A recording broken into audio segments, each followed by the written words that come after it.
Well, I see that it's 11 o'clock. So welcome everyone to our disaster recovery webinar for the Power I. And again, our focus is on the Power I, but we'll be actually talking about, DR topics in general, and really what we consider key considerations for disaster recovery, and talking about the whole concept of how you prepare for that. It's our pleasure to be spending about 45 minutes talking with you about our experiences and certainly all the thoughts around those considerations for disaster recovery. So just a quick introduction, a couple of people that will be talking with you today. My name is Larry Doobie. I'm president and founder of PSGI. I'm one of the three founders, and we've been providing software and managed services for manufacturers and distributors for the last 13 years as part of that company. But before that, I've been working through in the industry, and I've been working with the Power I platform and its predecessors for the last 28 years. As a matter of fact, the I-Series are called the Silver Lake box when I first started working with it. So it was long before the AS400 was even. Overall, I have 29 years of experience with manufacturers and distributors and making sure they can achieve the highest ROI possible with the solutions that they're running. We really work to make sure they get everything out of the platforms they run on, the applications they run on, and that those meet their business needs every day. Also joining me today is John Hamill. John is the principal of Turning Point Systems, and he's a seasoned technology executive with over 25 years of experience, and he runs the infrastructure division at Turning Point Systems. He manages in all aspects of the infrastructure division there, including sales, services, product solutions, and everything else for their customers of Turning Point Systems. And prior to Turning Point Systems, John has been in the business for a long time and held positions including sales and sales management positions with IBM and other technology solutions providers. So we've both been around and have worked on this platform and customers of this platform for some time. I think we can share those experiences today and sort of hopefully give you some insight into the things that we see at our customer sites with disaster recovery. Before we do that, just to make you understand the relationship between Turning Point Systems and PSGI, we've been partners for some time, and we have great synergies in the services and products that we offer.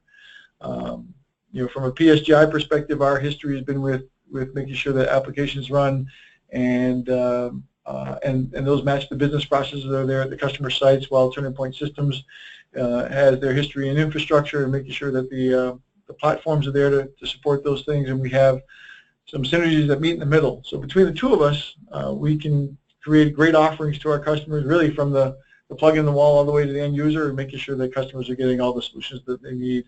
So that's why John and I are here to present with you today. Before we go too much further, though, let's just talk about logistics a little bit. You'll be muted during the webinar. So if you want to ask questions, please use the chat functions to the right. We'll be monitoring those throughout the presentation, so if you have any questions at all, we'll try to answer those along the way, but if for some reason we can't do that, we'll certainly save time at the end of the presentation to take care of all the questions that you have. We really want to make sure that you get any information you might need today, so please ask any questions you have. All right, so let's take a quick run through the agenda for the webinar. We'll start out by doing an overview of disaster recovery, what we really think it is, and we think there's quite a bit more to DR than just getting your IT infrastructure up and running again. You should be looking at it from a holistic approach to DR, and make sure you take into account your business operations. And DR testing is certainly part of that whole approach too. We really often see holes in the DR test plans, so we'll discuss approaches for testing along the way. And then certainly we'll look at DR strategies and what you'll need to consider and what should drive you to choose the right direction, the right strategy for you. And of course, we'll save time, like I mentioned at the end, for Q&A. So that's a general description of what we'll be doing today. First, let's look at the general state of DR in our industry.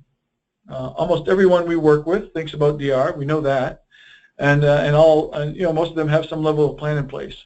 But we often wonder as we work with our customers if these plans will really cover their business needs. I mean, to be honest, we find that they don't in a lot of cases. And looking at survey data, it seems that companies agree with that assessment. 73% of survey respondents from a DRP Council survey as published by CSO Online indicated they were not prepared. And 63% of respondents indicated their budgets were not what they needed. Really, when a real disaster is not front and center, sometimes the budget money is harder and harder to justify, but you really should be justifying it. And the scenario is not that much better for those who did have adequate plans in place because those plans were untested. By the way, if you fail a test, make sure there's an action review process and appropriate steps to be taken, to make sure that you're adequately covered for any disasters that are out there. And the cost of not doing proper testing really can be company ending in some situations. Larry, what we see there is we see a lot of people basically in a hurry-up offense for 2 or 3 days, trying to get their systems and everything to match, and then they script it back out, and then they put it back out on the shelf where it should be a live working document, always being changed. Thanks, John. Yeah, that's right. That's a really good point. Hopefully that'll come out in the presentation, that this whole DR process is a living process. Your business is changing, and the things that support that business need to change as well. And just looking at more DR challenges, in another published survey by Net Essence, you can see the DR challenges that many companies face. I think it's interesting actually in this chart that the biggest challenges have nothing to do with business buy-in or management support. It's having resources to execute. We'll talk about that later too. Or maybe just thinking you don't have the resources to execute because you might be able to get those resources in other places. And then the dreaded, hey, this has never happened before, so it's just lowering the list for now. Well, it might be lowering the list for now, but if something happens, then you're really in trouble then. And by the way, then the companies that we work with in general too, both of these surveys don't surprise us when we work with companies. And I'm guessing the survey results may ring true for you too. But taking the attitude of, hey, this has never happened before. The problem is that disasters really do happen from time to time. I often use the words, we don't do brain surgery for the most part, so our risks are more than likely not life-threatening. But this isn't always the case. In the example I have here, it could have been. Some server issues prevented doctors from having access to vital records, and in turn prevented them from performing operations and meeting other medical needs. So the server was a simple need, but the result was not so simple. For sure, their DR plan failed them in this case. Their tolerance for downtime in this case should have been very small, but they weren't prepared for that. So these things can happen, and sometimes it's just small situations that can really cause some trouble for your business or any other one. Excuse me. Maybe it's a good idea to just kind of go over a DR overview real quick and how we define DR to give a framework for the rest of the presentation. So, we hope that your plan is not a helping plan like on this slide, but we do find that there's a wide range of plans in the companies that we work with, and in some cases those plans are really not focused properly. They do all have more than a help plan, but there are quite a few holes in many of them, and we really want to kind of outline some things that can help you prevent getting holes in your DR plan.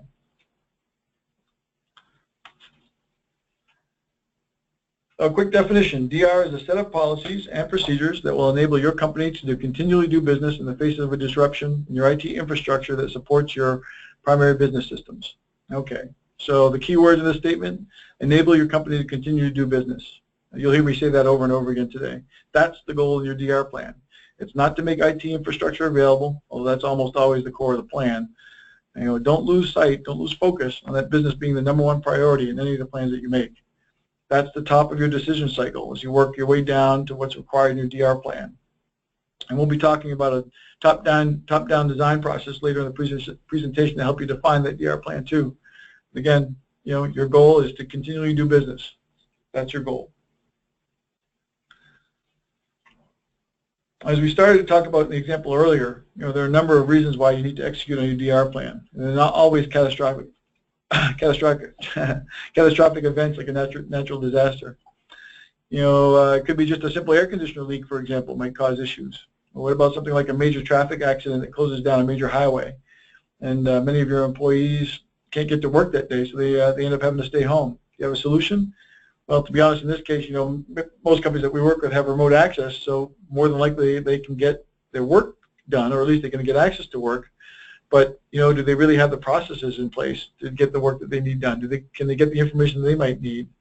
We want you to think about DR as more than a technical solution. The disaster is just an event. That could be anything. The DR plan again focuses on continually doing business. That's what we want your focus to be.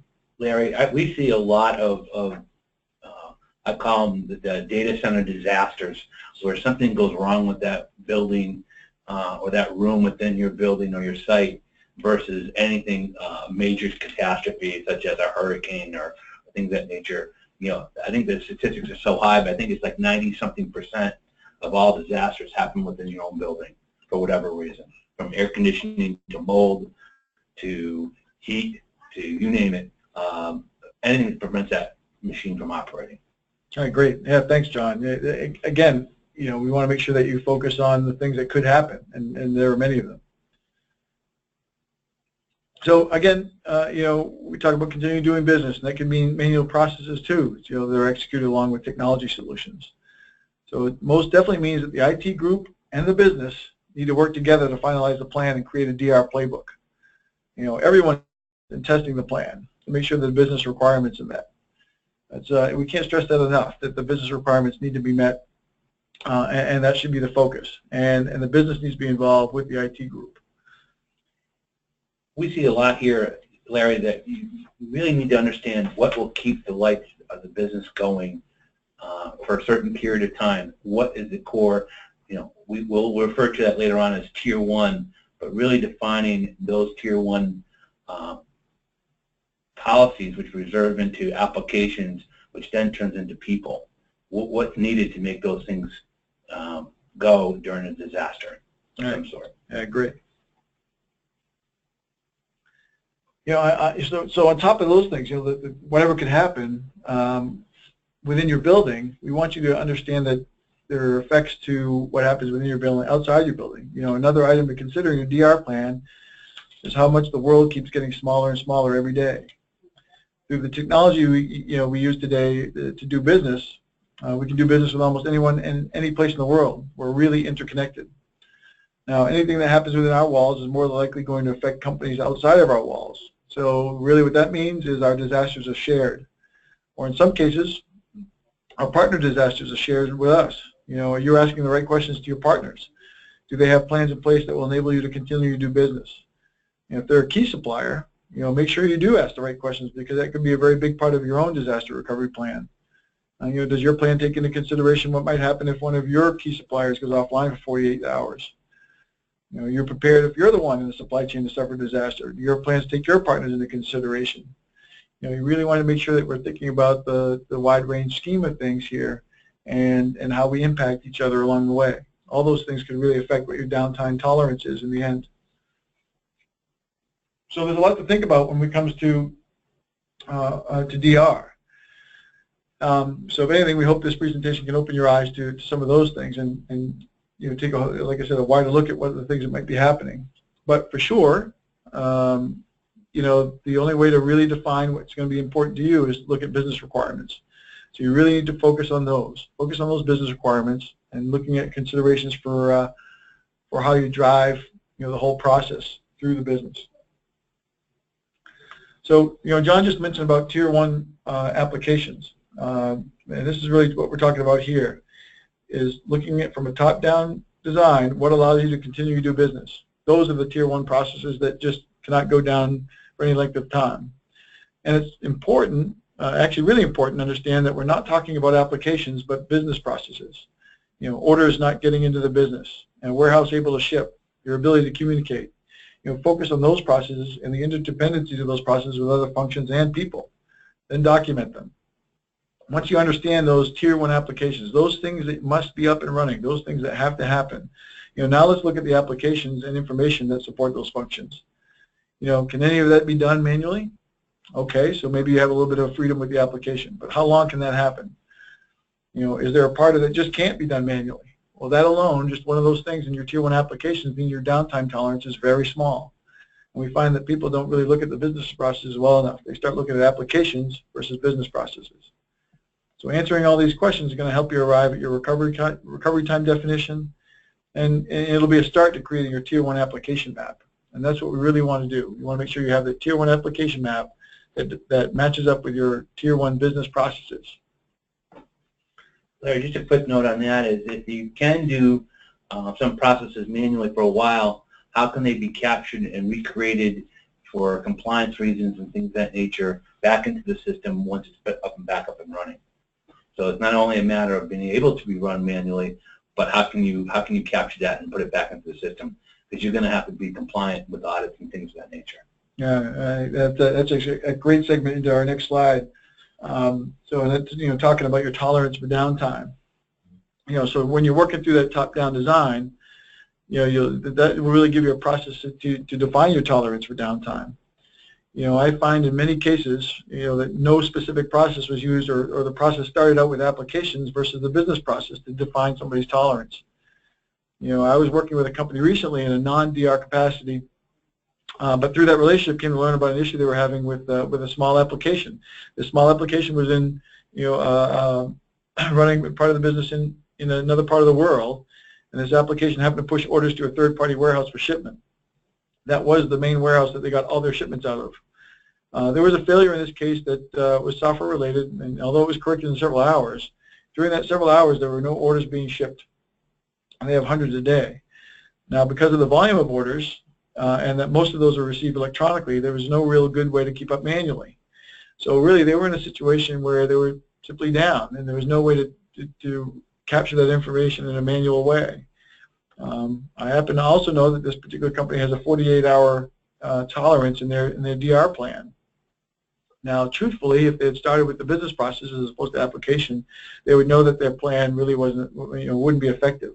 They haven't considered the business processes across the board and really what the cost of those business processes were. So really, you got to be thinking about if you could deliver just a fraction of your orders over a 2-day period, would your customers wait for you? Is it better, well, maybe a better question might be, could they wait for you? It's so important for you to test your assumptions and to really make sure your stakeholders in the business agree with your assessment. You've looked at your requirements, are you using a top-down design starting with the business processes? That's where we want to start. So let's look at a little bit at the cost of downtime. Again, our goal is to continually do business. So delayed business is usually lost business. So we hear a lot about people that, it's okay, these orders are going to get entered, they're going to get processed, but if you're down for a couple days, the very best scenario, your customers are patient and there are no repercussions in your inability to deliver product to them. But even in the best case scenario, it's still lost business for you. If you don't deliver product to your customers and in turn they can't use it or sell it to their customers, in your case that's lost revenue in that time period that's never recovered. It's just pushed out into the future. Cost of downtime can be high. So you need to keep those things in consideration. It can be high in terms of actual revenue lost, and it's also high in softer costs like efficiency of your workforce and whether or not they're even able to to do their jobs. And then John was just talking about this. When you do get your systems back online, do you have the correct playbook in place and to be able to recover any work that was done manually? Are your manual processes in sync with your technology plan, basically? Only you can really define the cost of your downtime. We do see a lot of little calculators out there about some people trying to allow you to calculate the cost of your downtime, but it's very specific to what you do and very specific to your business processes. And again, sometimes just one business process, that could be quite costly for you. But the good news is if you follow the methods that we're talking about, really starting with the business function, doing the top-down design, you'll be able to really kind of get a sense of what that cost is to you. And then you can start asking yourself questions like, how much revenue is a half day's worth of orders, or whatever it might be for your particular impact. One comment there is, and I hear it from different customers and different levels, everything is very specific to your business. Your business is unique. You may be in an industry, but your business is unique. Bottom line is there is always a cost for downtime, always. Yeah, okay, absolutely. Thanks, John. As you go through this top-down design too, as you're trying to create your DR plan, you should have results that look a little bit something like what's on the slide. Certainly a lot more detailed, But what we're looking for is, you take the time to assess each area appropriately and identify the true downtime tolerance and why that time is either short or longer. Of course, like we talked about before, you'll understand the applications behind that, the business process behind that, documented manual processes. But in the end, you'll identify those areas as tier 1, 2, or 3, for example. Again, tier 1 are those systems that you just can't do without. Those are the things that must be up and running.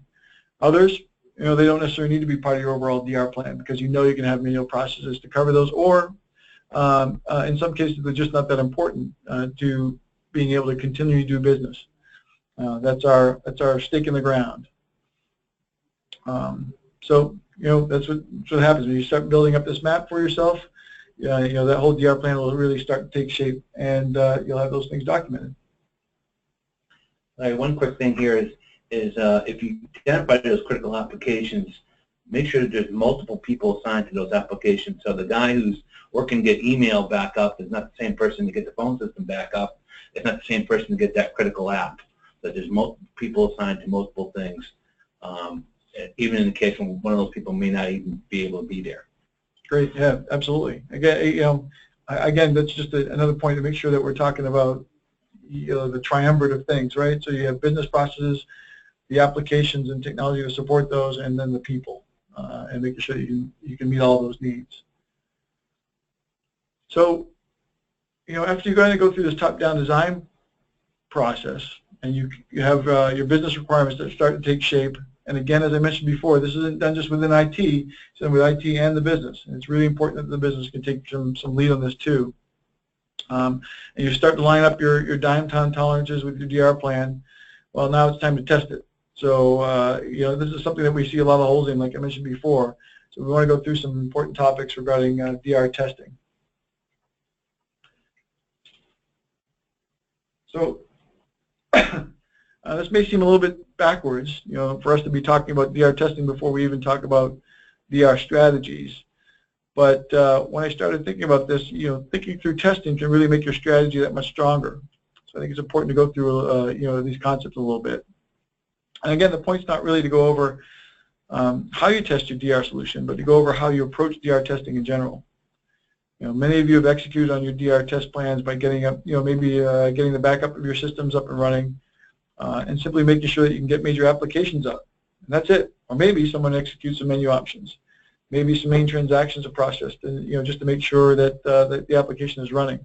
I've been part of a few of those along the way, and tried to really encourage people to reach out and do more. But in that case, from an auditor's perspective, your DR plan is tested, and the the checkbox is checked, and you walk away for another year. Remember, your DR plan needs to allow your company to continually do business. So keep remembering that. And remember that as you walk through the with the next few slides with me. We already mentioned that the interconnectivity of our world today and the down or upstream effect on the supply chain. What happens if one of the links is broken? Those links, from a technology perspective, come in the form of integrations and interfaces to our systems. So have you tested those in your test plan? Are those links viable or not? If that happens to be part of your tier 1 application map, then they better make sure that they're part of your test plan. And on the flip side, when systems aren't available, if you ask somebody from the business team to process even a couple hours of workload manually, all right, do they have the documentation they need to do that? Do they even have the capability to document the work that they do? So when it's time to sync up the systems, you have all the information you need. Can they just take the DR playbook and start marching down through it? We're just trying to get across that it's to consider these scenarios where you can't get electronic orders to your company, or where you cannot get information easily to a warehouse, or the 3PL can't deliver, or maybe you're not able to communicate properly. All these thoughts need to take place in your test plan, and make sure you rethink the overall plan and the cost of that plan. So by thinking through these processes, you start to realize that your DR solution is really a living thing. Your business is going to change over time. The things that you do is going to change over time. That tier 1 map might change over time, and you really got to make sure that, again, you're able to continue to do business with it. Larry, I've got a customer right now who's going not through a DR test, but he's actually moving a data center. And so they are moving data center. It's almost like going through a disaster recovery plan. And the observation in this is that it's taking, and they're doing it correctly, by the way, but it's taking probably 2 or 3 months longer than they expected to make this move. And it's not because it was the interdependencies of the applications and the people on those applications that created this, hierarchy of what gets recovered first, because basically they're going to do a cutover of all their major systems and of all their systems here shortly, and they had to realize how they had to shut certain systems down at certain times and different jobs and things of that nature. So it really, the testing is really good because it exposes the interdependability of all these applications upon one another. Yeah. Okay. Yeah, it's exactly what we've been talking about, right? It's the all those links that are important to the business and making sure they're in sync, and how important that is. So we're talking about testing all these things. Again, it's important to note that you don't have to test everything. That's not what we're talking about here. But you are going to test every single one of your Tier 1 business processes, though. You can't just stick with the core systems. That's for sure. It's all based on those Tier 1 again, the Tier 1 business processes. Sometimes when people start, as many companies look at what systems most people use and start from there. So they think if they get, for example, their main ERP system up and running, then 95% of their staff can get their work done. Well, that might be true that 95% of the staff uses the ERP system every day, and they'll be up and running. But if that 95% of people getting their work done still doesn't allow the orders to get to the third-party warehouse, and you can't get product to your customers, well, then your customer is just as angry at you as if your entire system went down. So again, focusing on those Tier 1 applications and testing everything is really important. Don't just be thinking about what most people work on. It's based on really what your customers need, and thinking about what it takes to get whatever you might need to your customers. That's what needs to be tested. Then simulate that activity. And finally, most importantly, be honest with the results. We also find people, even sometimes, in some cases, document the results of a failed test, but don't do anything about it. So again, it's a living process. Make sure you're honest with the results, and you can take that and learn from it and create a robust plan for yourself.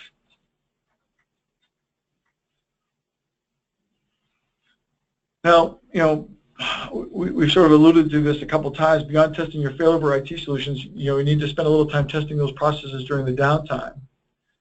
Can your employees really do what they need to do? Do they even know what they need to do? It's important to test people and the processes. So the goal, by the way, is not to judge whether the people are capable of doing their jobs during disaster, but just to make sure that they have the tools that they need. As we walk people through some testing scenarios, it may become really clear that the DR strategy may need to change rather than trying to build more processes to get those people to do more work. Sometimes there are technical solutions to making it easier for people. And if it's very difficult or impossible for them to get their jobs done manually, then we have to relook at the strategy again. Too often we see just a blanket statement of, yeah, we can do things manually for a couple days, when in reality, the people have not been prepared or even have an understanding of what that really means for those couple of days. Again, after creating your business requirements through a top-down design like we've been talking about, focusing on the Tier 1, focusing on the business process, you'll be actually more prepared to deal with those kinds of things because you focused on the right starting point in the first place.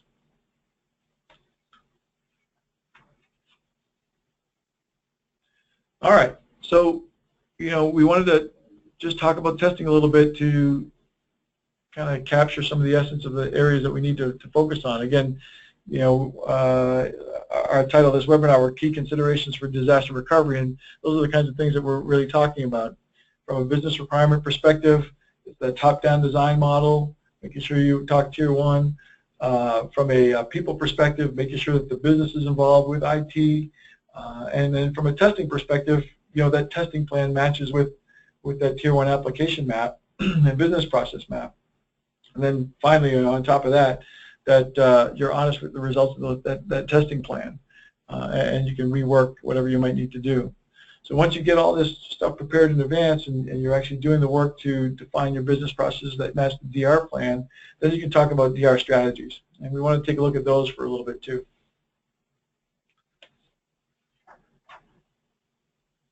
Now, certainly, your DR solution is going to be unique to you. Everybody's business is different, and if, like we're talking about, business requirements drive everything, then there's not a DR solution that fits all. There's certainly components to DR solutions that everybody needs to take advantage of, but again, the overall solution and the complexity of that solution is really dependent on your business. We're working with a smaller business right now that's not affected by many supply chain connections, and their tier 1 business processes are really quite limited. Fairly small sites. To be honest, they happen to have some pretty good manual processes in place right now for some of their business functions. So they happen to be a manufacturer, they could continue to make product without too much trouble, and they could actually get things to the customers at least on a limited basis with so in their case, a simple solution might work for them. And their tolerance right now is somewhere around the 48-hour mark for some of their systems, smaller for their critical systems like email. They need to communicate, but for their main business systems, that one seems to be appropriate. Now, on the other hand, we're also working with a larger global organization. They happen to have 24/7 requirements. They have sites all over the world. They're significantly automated, both from both sides of the supply chain, from things on the purchasing side to things on the customer side. They really do need a more sophisticated solution, because truly, if electronically they go down, there's going to be some significant impact to their business there. Now, surprisingly, they actually have a 48-hour downtime tolerance in their particular business plan at the moment too, but we know that's really not realistic. They really need to rework that, and we're trying to help them through that process right now. So because of the importance, I'm bringing this, this slide back again, back to our top-down design. Again, this is really, we started talking about the DR overview. We brought this into play, and we talk about top-down design and testing too. But really, what you're going to really be doing when you're building your DR strategy is taking this as the model. So you'll be sitting down with your IT team and your business team, and really looking at essential processes that allow you to do business. And like we said, that's processes, order processing, communicating, shipping product, whatever it might be important to you, that's what we need to understand. And this is the first step in building your DR strategy, working your way down from there to interdependencies for those processes. Who's involved? Where are they? How do they get access to information? Can that be done manually? Maybe, maybe not. And then on top of that, what applications support those functions? So just like we've been talking about before, this is how it all starts. Making sure that you do that top-down design, looking at business process, and helping it drive from there. Those are the things that you're going to, those are the things that outline what your business can really handle.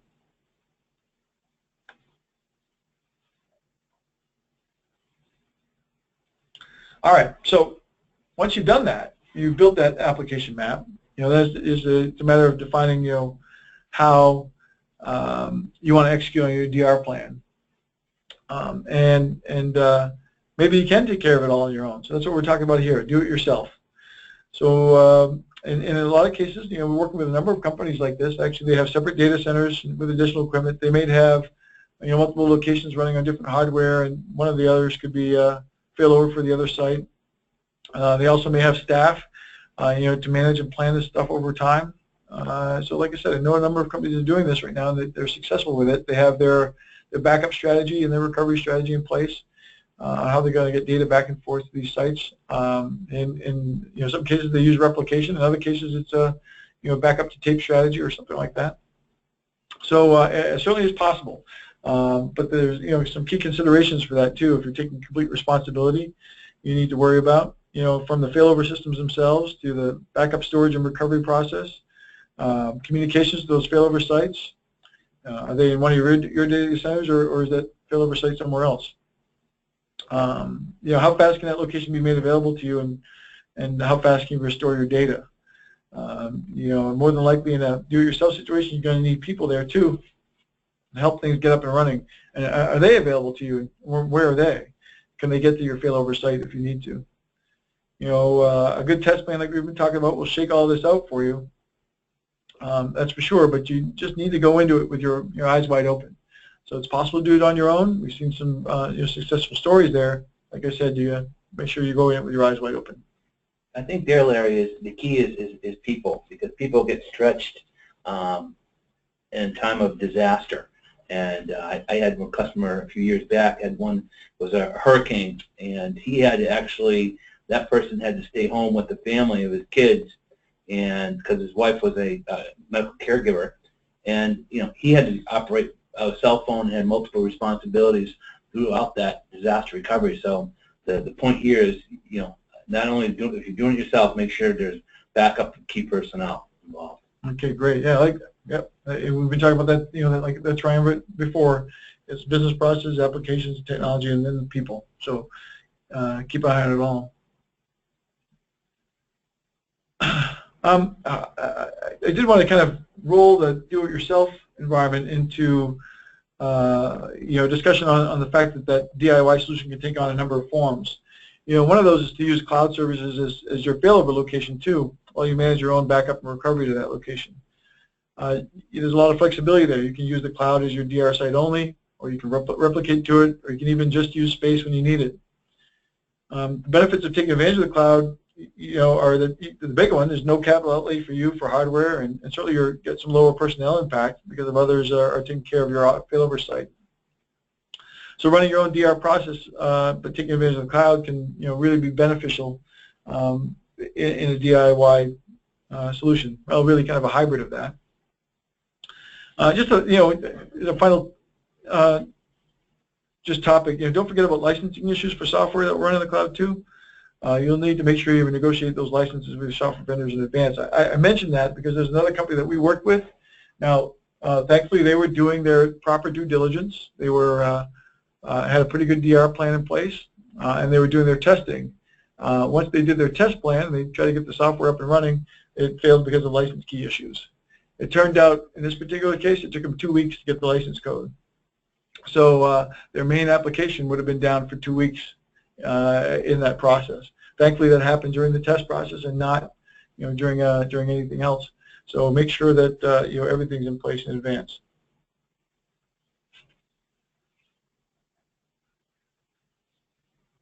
Well, if you're doing it yourself, certainly one of the pros, you have total control. So that control comes with all kinds of responsibility, though, so to keep your systems up and running.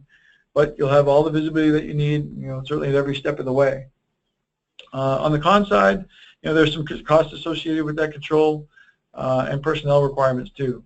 So again, just go into it with your eyes wide open and consider alternatives for your plan. If you think you're going to have to outlay costs for hardware, for example, some hybrid solution might be the right way to go. If you happen to have all that hardware in place today, it's running well, you have the personnel to do that, there's some nice things about that control too. We certainly help people along those lines and make sure that they have their processes in place, and they cover all the right tier 1 applications. They can do it themselves. That's great. But again, go into it with your eyes wide open. There's a lot of, if you really did a proper assessment of those tier 1 business processes. So we mentioned the cloud in the last couple slides. So let's talk a little bit more about that. There's certainly a lot of reasons to look at DR solutions in the cloud. And to be honest, the cloud has really opened up accessibility to full DR solutions to small to medium-sized businesses, where in the past, a company had to absorb full cost of its alternate hardware and data center space. Now with the cloud, you can take advantage of usage-based plans, and those things are affordable to small and medium-sized businesses. So now all of a sudden, there's availability of these things for companies across the board, where that wasn't the case in the past. The other thing is, if you properly implement your DR plan using cloud solutions, your DR solution can be available really quickly. Even accessing your environments for testing is simplified. So all those things are great to consider the cloud for your solution. In general, most businesses today, they're operating at 100 miles an hour. People are moving all different directions very quickly. Business is changing all the time. Demands change all the time. That could be a week-to-week situation in some cases when new demands are coming into play.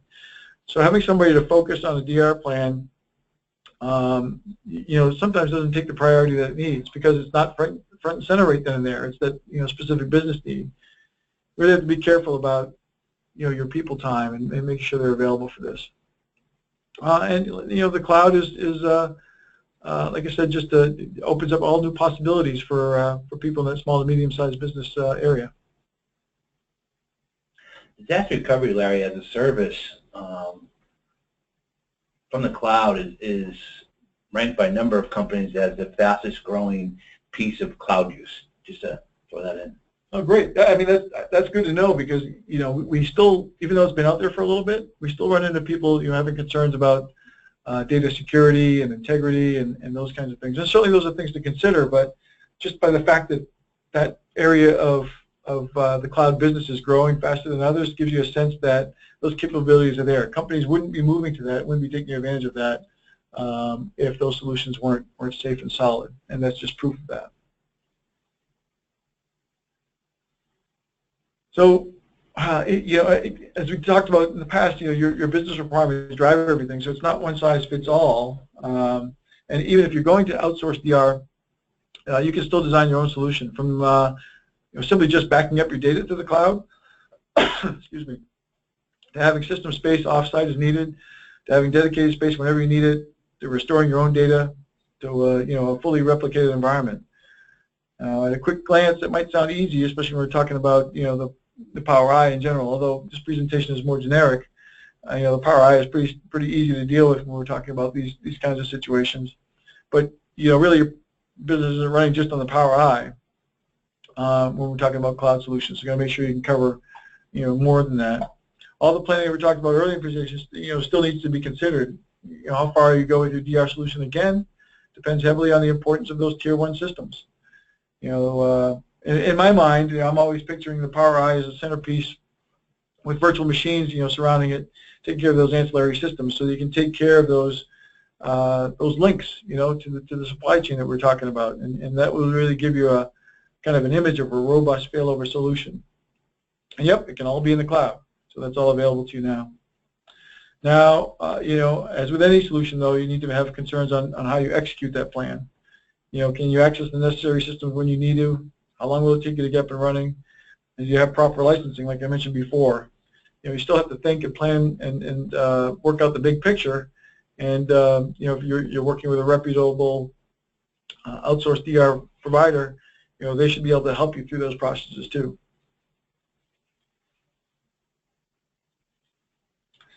So I know we're talking about bigger picture and key considerations for overall disaster recovery, but I thought one of the things we seem to bump into quite a bit is the smaller piece of cloud services, which is just backing up to the cloud in general. So like eVault solutions.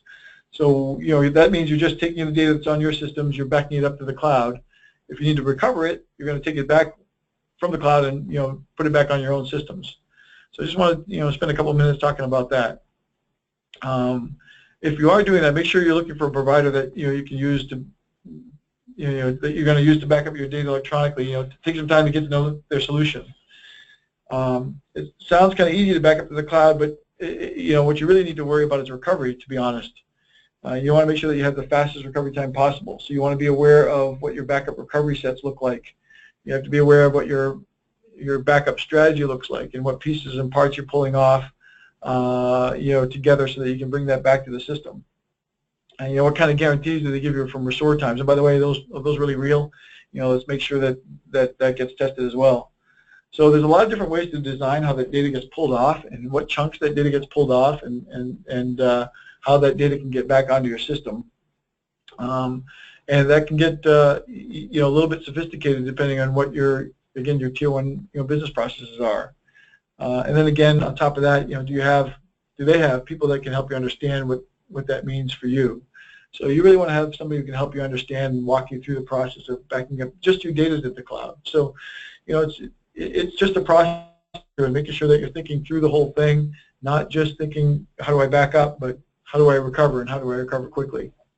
Larry, with that one, since we're talking about System I, and we see this all the time, when you back up data to the cloud, you're basically eliminating tape, which arguably could be good, could be bad, but the process of getting that data back to a system is really the issue, and what that system looks like. So if it doesn't come back to your existing system the way it left it, then you have to reload the operating system, reload the license programs, and then the data comes back in. So, you know, all these have got to be considered, and where am I going to get another system and things of that nature. All those should be considered when you're looking at something like an offsite backup.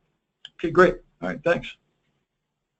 All right, so that was just a little sidetrack with you know, the offsite backup piece. Let's get back to the bigger picture a little bit. You know, one of the biggest benefits of using cloud solutions is typically you're working with a company that's done it before, and they'll continue to do it for other companies. So they have the processes in place to make sure you have a stable environment to fail over to. They have the communication capabilities to handle your employee base, and you can rely on system availability. You know, they have the same concerns as you do. So you end up with a company that has contingency plans. They have a DR solution. You're a DR solution. Your concern over disaster recovery should be reduced, and your personnel are freed from work that's not strategic for your company.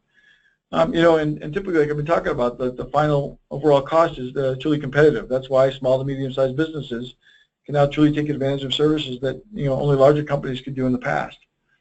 So it's a, you know, it's a nice solution that I think everyone should consider. But it's also important that, you know, it's not all sunshine and roses. You know, the cloud solution is not a perfect one. You still need to dot the I's and cross the T's for sure.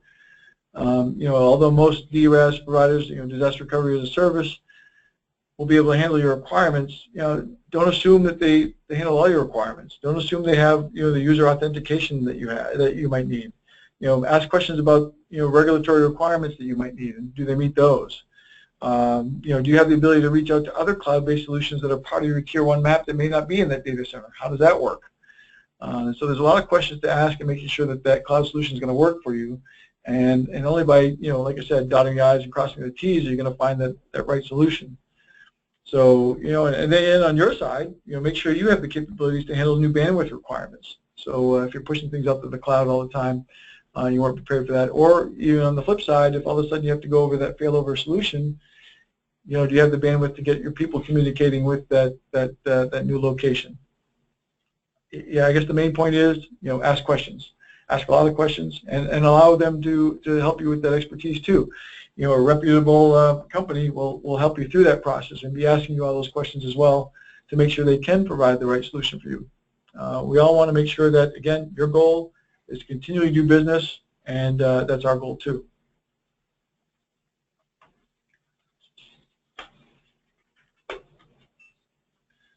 All right, so, you know, from a summary perspective,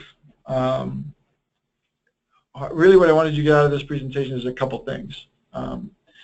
It's, you know, that there are alternatives out there that can make implementing a DR solution much, much easier than in the past. You know, and those involve all the cloud solutions that are out there. And that the second thing is you really take an honest look at your DR plan that you have in place today and think about the areas that you might not have considered. And really kind of apply that top-down design to Tier 1 application process. You know, did you do that top-down design to create your own business process map? Do you adequately test, and do you have a good action plan if your tests fail? You know, do you have the manual processes covered while systems are down, and are people able to do that? People are prepared. You know, are your people prepared to deal with downtime solutions? Is the IT group and the business group working together, you know, across the board? All these things are really important, and I hope that's the considerations that you might get out of this presentation today. And by the way, probably most importantly, don't be afraid to ask for help, because in general we find that overall most companies don't have the human resources, time, capital, or anything to manage a truly viable DR plan. And that's just because of, you know, how they implement it. Again, how people are stretched throughout the year. So we really need to worry about that. And I think, you know, that's pretty much the summary of our presentation today. I hope that that was helpful for you. But one of the things that we wanted to offer is, you know, if you do have a DR plan in place today, we'd love to offer a free DR plan review to you so that we can take a look at it, just kind of help identify holes that you might have.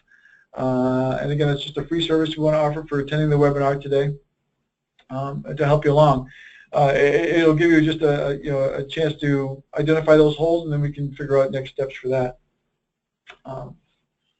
And to your comment, Larry, there's a lot out there that the technology has provided with for us to provide cloud cloud-based DR as a service, and there's also I spent years architecting do-it-yourself for companies. So we see both sides. We can offer both sides. We see more people. I'll be honest with you, more people come over to the cloud, but every business is different. Yeah. Thanks, John. Yeah, one of the last slides I have here is obviously, we do these webinars for a reason. We'd love you to get to know us and get to know the capabilities that we have. We certainly offer those cloud-based disaster recovery solutions through our partnership with Turning Point, and they are really best-of-class, turnkey, cloud-based solutions that we can get up very quickly for you. So, be aware that we do offer those things, and certainly we'd love you to check us out. But as John said, when we're reviewing your plan, we're very open to working with you on your do-it-yourself plan as well. We take a lot of ownership with our customers and making sure that they're successful. That's our goal, and to be honest, we'll be in business a long time if we can make sure that our customers are successful in the ways that they want to be successful. And that includes just looking at the solutions that really work for you, and that's our goal. So that's it for today. I think we did get a few questions come in. So first one is, looks like we have 3 or 4 questions here. The first one is, do you see still a trend to do it yourself or going to the cloud? John, you want to answer that one? Sure, Larry. I think I just might have mentioned that the trend now is to go to the cloud, and probably the reason for that is with the advent of multi-tenant and sharing resources, it's really come down in price. IT staffs are stretched very, very thin, so the idea of managing an insurance plan versus going back to managing core business operations, it's just so much faster and quicker with the cloud these days, and it's really become price competitive with do-it-yourself. So I'd have to say on that one, cloud's winning out at this point in time. Okay. Second question I got is talk about how easy it is to go to the cloud if you want to go in that direction. They basically had 2 bullets here. How fast can it happen, and what are the typical stumbling blocks somebody might run into? You mentioned that System I itself is probably one of the easiest systems to recover and go to the cloud with. We have best-of-breed products that we use. We can literally get you up and running, replicating within a system and testing within a week, days. Now, the stumbling blocks I'll say to that is identifying which key systems and which things on that thing called the System I that you need to recover, right? So you need knowledge of that. That usually takes, people say, well, they just want to recover everything. Well, in 99% of the cases, they really don't. The biggest piece in all that, to be honest with you, the stumbling block is the communication piece, right? You got to get your network people involved, and the network people have got to come over to work with us to set up those VPNs or however you need to communicate with us. And then the second piece in all that is also to establish a secondary or backup methodology of communicating. Maybe it's not only with communicating from your corporate headquarters and the existing machine, but it's also VPNs on key people who have laptops and things of that other nature, so they can get at the system in case if the headquarters building's unavailable. So those are the key areas. But as far as going up and getting in, we can literally do it within a week or less. Great. Okay. Let's see. Next question was, hey, do people still use tape? Yeah, I know I see it everywhere. So.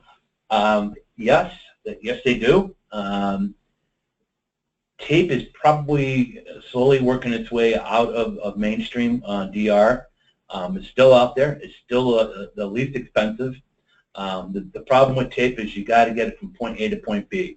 So, if you're having one of the various, like an Iron Mountain or something like that, come and pick up your tapes, or you're sending that to them, they've got to get that tape over to, say, a recovery center like we operate, and someone's got to load that tape up and get it ready, hoping that you've already had a space available and things of that nature.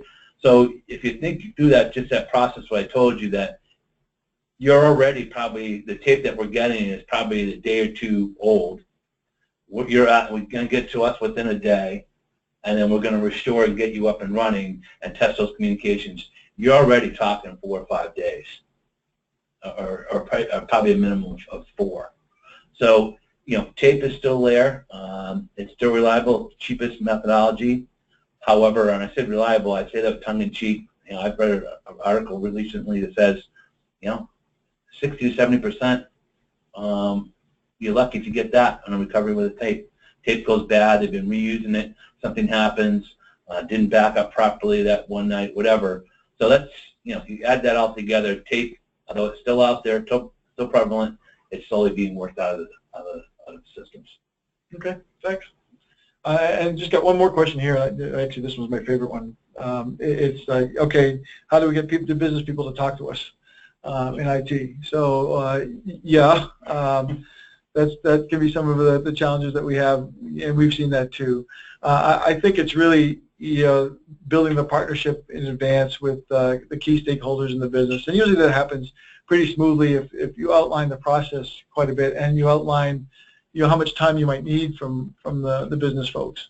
A lot of that time can be identifying those tier 1 systems could be not together in a room, just asking the right questions to make sure you get that information from each of the business stakeholders across your organization, and then using that first go round to have the quicker meetings and get people talking. So like just like in IT, everybody's busy on all sides of the business and it's hard to pull people away. But if you gather information in advance, you sort of use that top-down design that we were talking about and give them a sort of a model of what you're trying to accomplish. You may end up with quite a bit shorter meetings. It could be some quick whiteboard discussions to give you that piece to work with. So I think it's the best way to get the business folks involved. One is to make sure you talk to them in the way that the business needs you to talk to them. So you're talking about business processes as opposed to applications, and then going in it prepared with a list of questions so that they you can limit their time in that process and make it more efficient. Okay, that's it for us today. We want to thank you very much for attending the webinar. Please contact us if you need any help at all, and we'd be happy to do that. You'll be getting emails with a recap of the webinar and copies of it too, or links to the webinar. We are recording this so we can share it. And again, thank you very much for your attendance, and we hope to talk to you soon. Thank you very much.